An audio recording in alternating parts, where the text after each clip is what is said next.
Turn to the 12th chapter of John.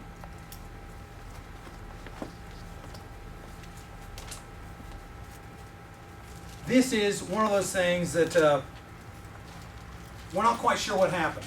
But there is a Christian tradition that has come down to us suggesting what might have happened in these verses.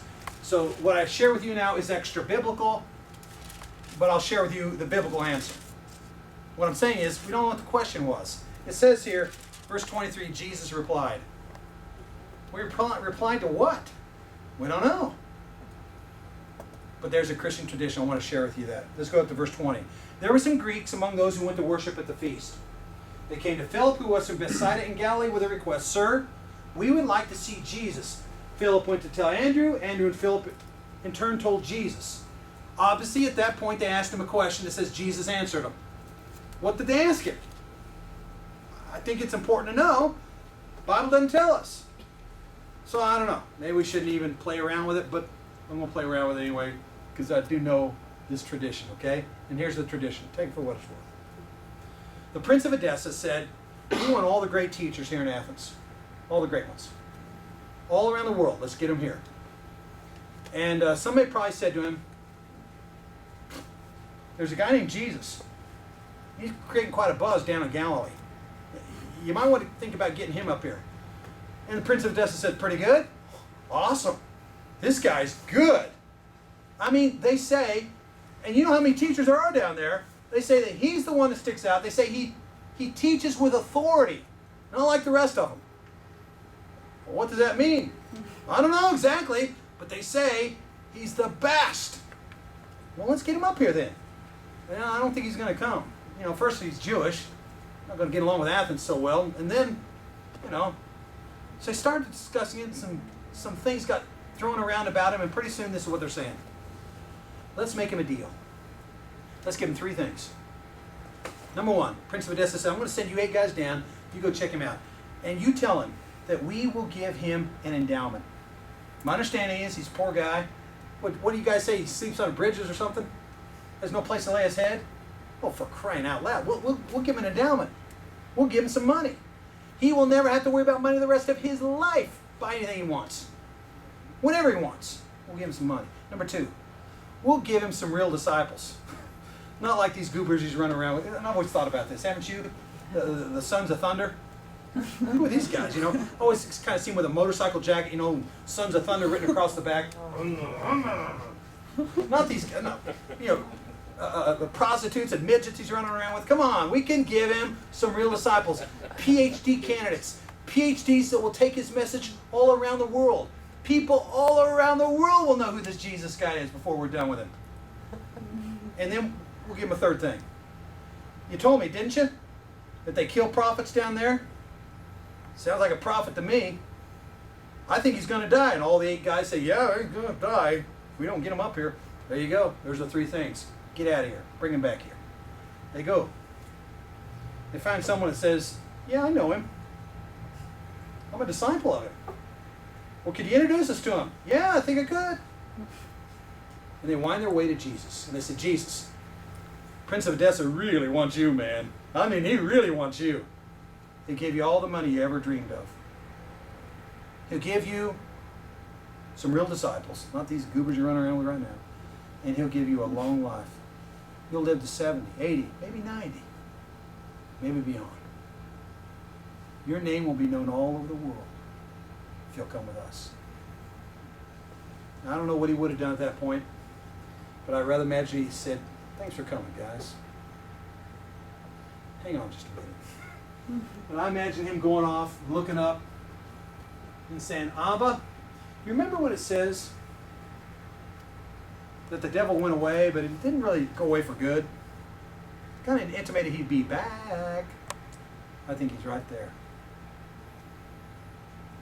And I think Jesus looks up and he says, Abba. He goes right back. He says, thanks for coming. But the hour has come for the Son of Man to be glorified.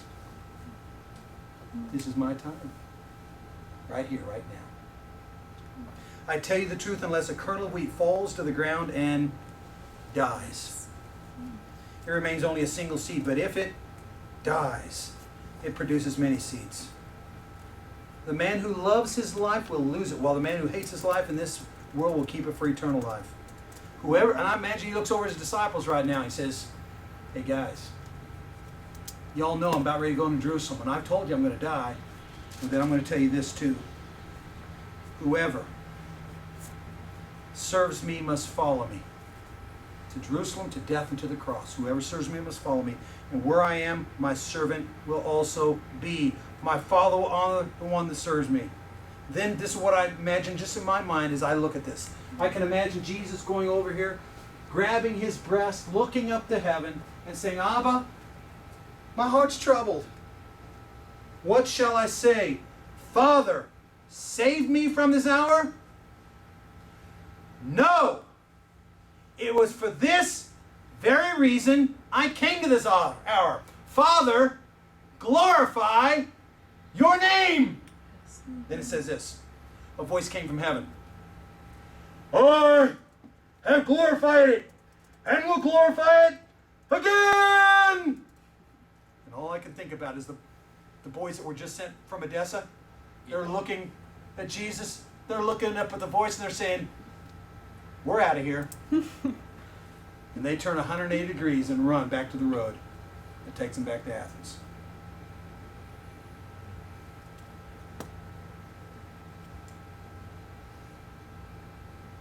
Hey, you preachers. Maybe preacher wives. Maybe businessmen. Someday you're going to get a better offer.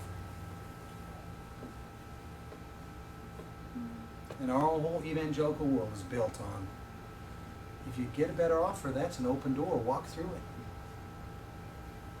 That was a better offer. Jesus didn't walk through the open door. What if it's the devil that opened up the door? We have based our whole understanding of the will of God on open door theology. What if the devil can open up doors too? What if the devil can give you a better salary? What if the devil can give you better disciples? What if the devil can give you a longer life?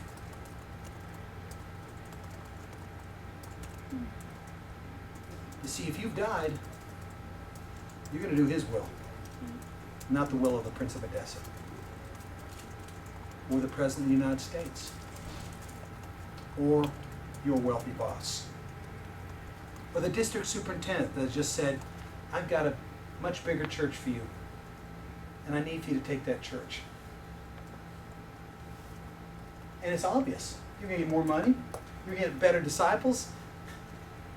You're going to have a nice parsonage to live in. I mean, it's got to be God's will, right? No, maybe it is. But I wouldn't be listening to the prince. You're supposed to be listening to the King of Kings. Mm-hmm. And there's a difference between the two. And the only person that's going to know well the difference is the person who has died, who is patoxos in the spirit. I told you a little bit about my life, and I don't want to open up so much that you get bored with my pitiful little existence, but I was an athlete at the University of Kansas. When I was in high school, I was a quarterback. I was a second string quarterback, which means I never played, so I was a terrible quarterback. I was a point guard when I was a freshman in high school, but I was a lousy point guard. I was a wrestler in high school, I was a lousy wrestler. But I discovered I could do one thing better than almost anybody in the nation. I could throw a 1.6 kilo discus all the way to where I was third in the nation. And I went to the University of Kansas. And I got to be second in the nation, throwing a 2 kilo discus, 4.4 pounds. Third in the nation. I was a Big 8 champion. I was invited to try out for the Olympic team. And there was only 2 college guys who were even invited. You really don't get good at this event until later on in your life. I was one of 2 college guys to try out for the Olympic team in 1980. Pretty good. It was about 2 years later where I was asked to throw my final meet at the national championships in Provo, Utah. And I threw, and I wanted to be national champ. I wasn't national champ. I didn't make it. I'm walking away from the discus ring. My career's over. I'll never throw it again. It's done. As I'm walking, I'm kind of dejected. Someone came up and says, "You all right?" Yeah, just lost, you know. "Hey, would you like to come with me? We're going to watch Michael Carter throw the shot put." Michael Carter was an awesome shot putter. Eventually played football for the San Francisco 49ers. And I said, "Not really. Come on." All right, whatever. So I was sitting there. We were watching Michael Carter throw the shot, and someone turned around and says, "Hey, you Freedom from Kansas?" I said, "Yeah." He said, "Tom Tellez was just talking about you." Tom Tellez? Well, he's like the greatest track coach in America. He is Carl Lewis's. You know, some of you old geezers remember Carl Lewis? No. Aiden? No? No. Before me. Always support your visiting professor a Yes, little sir. bit better than Yes, sir. Yes, sir. that. So anyway, anybody remember Carl Lewis? Yes or no? You people, you're so set apart, you're out of touch. 8 Olympic gold medals, Carl Lewis. One of the greatest athletes Yes. who ever lived. Yeah, Yes, right. I do. Whatever, just stop it, okay? So Tom Tellez and Carl Lewis are sitting right there, and they were talking about me. They were talking about me. And I said, "Really? What was he saying?" Ask him. He's right there. Well, he was right there. So I said, "Coach Tellez, Matt Friedman, University of Kansas. I understand you were just talking about me." He said, "Yeah, we were." That discussion didn't go so well. So let me try this again. Yeah, Coach Tellez, what were you saying? Now, I'm thinking he's about ready to lay on me a major compliment. Because I am 6'2", at that point about 220 pounds. I'm very light and I'm very small. And I'm not on steroids, you can tell. Everybody else I'm throwing against is 6'8". They're on steroids. They can probably bench 500 pounds apiece. They're huge specimens. And I'm just like almost as good as they are.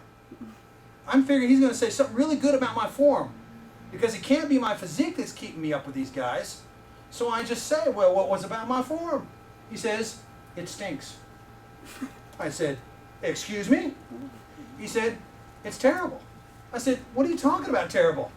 He says, "In the middle of your spin, you should be pivoting through and you're hopping through." I'll demonstrate for you, except it's a little embarrassing now. I said, "Excuse me? Pivoting instead of hopping? Like what kind of distance would if I would pivot instead of hop, how much further would I throw the discus a day?" He said, "About 20 feet. So I do some quick addition. I'm not very good at math, but I can do that. Then I get this stupid look on my face. Wow. I win this meet today if I pivot instead of hop. And then I get this sour look on my face like, I'm never going to throw this thing again. I'm going to go find my coach. So I went to my coach. His name is Bob Timmons. I'd ask you about him, except you don't know who he is, apparently. He's about this tall. Coached the greatest miler who ever lived in America, Jim Ryan. He happens to be my coach. He's my personal coach. So I say, "Hey, Timmy, I was just told by Tom Tellez, you know him, greatest track coach in America." I meant to jab him there. "And he just told me that if you would have changed my form from a pivot to a hop, or from a hop to a pivot, I would have won this meet today." He grabbed me right here, dragged me down to where I was nose to nose with him, and he said, "Matt, when you came to the University of Kansas, over and over again, I told you to change that stupid hop of yours into a pivot. But over and over again, you told me this. But coach, that's just my style." And I remembered. That's exactly what I told him. You remember Frank Sinatra? Does that ring a bell? Hello? Yeah, Frank Sinatra? He had a very famous song that went like this. I'm not a singer, but can I? Yeah, sure.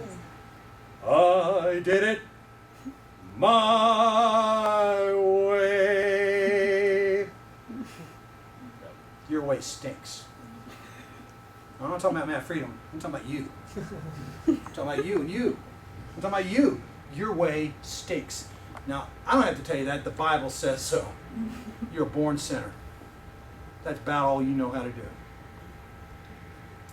Until Jesus comes in by grace saves us, we're pitiful wretches. But by His grace, we can be healed and we can become His.